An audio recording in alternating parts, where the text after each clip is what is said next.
அட்வர்டைஸ்மெண்ட்காக கூப்பிட்டாங்க.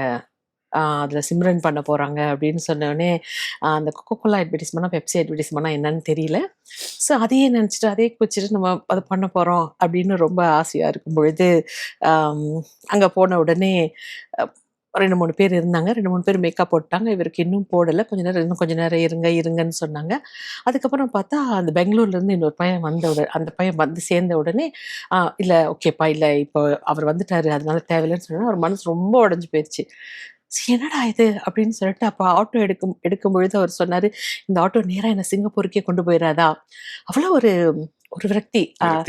ஏன்னா அது வந்து ரொம்ப பெர்செவியர் பண்ணி விடாமுயற்சியோட நிறைய முயற்சி பண்ணிட்டு இருந்தாரு. அந்த நேரத்துல ரொம்ப சோகமா இருக்கும் பொழுதுதான் அவருக்கு வந்து இந்த கூத்துப்பட்டறை நாடகத்துல இருக்க தேவி அப்படிங்கிறவங்க தோழி மூலமா அங்க போய் அந்த மனசு அங்க போய் அவர் படிகளம் அப்படிங்கிற ஒரு நாடகத்தை பார்த்தாரு. அதுல வந்து கிருஷ்ணரே அழுகிற ஒரு காட்சி இருக்கும்.